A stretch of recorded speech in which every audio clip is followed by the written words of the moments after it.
I got booed in front of thousands and thousands and thousands and thousands. No, not thousands and thousands. It was thousands and thousands, but not thousands and thousands and thousands. I got booed in front of thousands of people. And this is the story of how. So when I was around 16, well, so for as long as I can remember, I have been spiritual. But around 16 years old, I had what could be referred to as a proper spiritual awakening.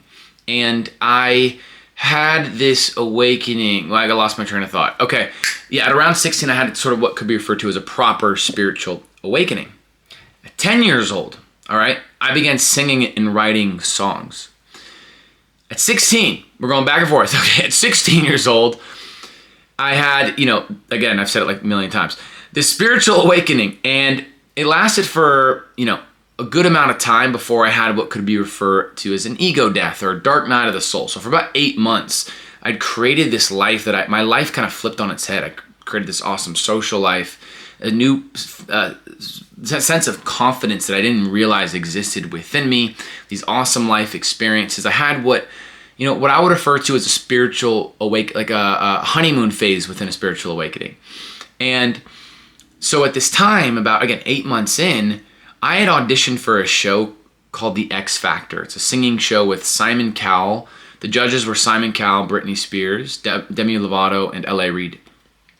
And I'd auditioned for the show, and I'd actually flown through the audition process. People were saying yes, yes, yes, yes, yes. Now here's the thing. There are a bunch of auditions before the first audition that you see on TV. They're basically casting a TV show. And on the last audition of the day, they filmed it and they said, hey, we're going to film this. We're going to send it to Simon Cowell. If he likes it, you will hear from us in a month and you'll work with the producer to actually be on the show. Now, at this time, after my auditions for the X Factor, in that month time period, waiting about 2 weeks, I had that ego death, that dark night of the soul, where it felt like my life was collapsing in on itself. I began to hide I went from being this extroverted, confident, feeling like life is happening for me, the spiritual honeymoon, to my life crumbling in on itself, me hiding from my friends, a personality shift, the whole thing. I felt like I couldn't even interact with people. It got kind of dark, okay? And it was difficult. Halfway through that month, we get calls from the producer that I made it onto the show. And I'm working with these producers. I couldn't even interact with them. I'm having meetings with myself, my parents, and they had to apologize because I just started sweating and having an anxiety attack, saying I couldn't even communicate with them. Somehow I make it to the audition. Now, they had recommended that I had 5 songs prepared. Okay, so the first song was a song that I wrote, and they're like, hey, we just give you these recommendations. I remember the producer was really sweet and really awesome. I didn't have to sing the songs they recommended. She was just recommending me I sing these songs. I was so lost in the sauce within my own mind. I was like, sure, whatever, I'll sing these songs, whatever, yeah. They prepared backing tracks, this whole thing. And it was so that if the judges don't like my first song, I have these 4 other songs to sing. All right, in my head, I'm thinking I can manifest being on the show, it'll be fine. I understood manifestation, but not like I do now, okay?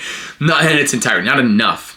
Anyway, long story short, I get onto the show. They film a whole segment on myself and my family. We have all these interviews. I'm barreling my way through, attempting to be perceived as confident and having a difficult time with the interviews, the filming process, the whole thing. And my audition comes around, all right? I go out on stage and I sing the song that I wrote. Simon Cowell stops me halfway through and goes, hey, let me tell you something. Your song stinks. If anyone ever sang that song to me and said they wrote it for me, I'd run a mile, which is hilarious to think back. But that was devastating, especially because I had just assumed that I was going to make it on. They would like my song, blah, blah, blah. He goes, but I like your voice. Ooh, silver lining. Do you have another song prepared? Remember, I don't have another song prepared, but I gave them backing tracks. So I freeze in front of thousands of people I'm singing. I go, yeah. The song begins to play the backing track. I don't know the lyrics. I don't know the melody, none of it. They stop me. They're confused. And they're like, do you have another song to sing? I attempt to sing another song that I didn't know the lyrics to, blah, blah, blah. The whole crowd starts booing me. Okay? The judges roast me, but not in a totally mean way. It was just like, hey, you're totally underprepared. You should probably go be prepared and whatever. And they film me like walking out. My family's having this reaction. I'm like, oh God, please don't have a reaction on camera. I don't want to be one of those guys that's on TV and it's hilarious to watch the family react and whatever.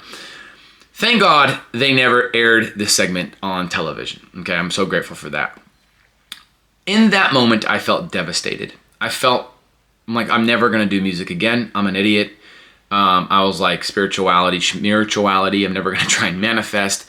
In the moment, it felt devastating. When I look back at that time in my life now, holy moly, I'm so beyond grateful for it. Like, I don't even know how to necessarily put it into words.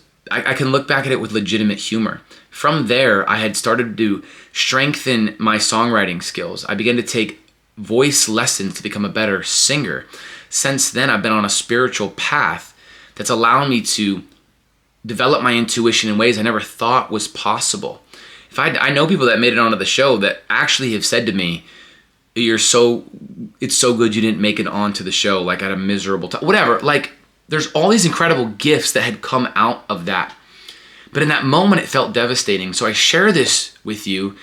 Well, and another thing I want to say is I also learned that you have to earn your right to have what you desire to attract in the world. Like, if you want to become a doctor or a scientist or whatever it might be, learn a new language, you got to earn it. And that's even if you have, I do believe we all have these inherent high-level skill sets within us.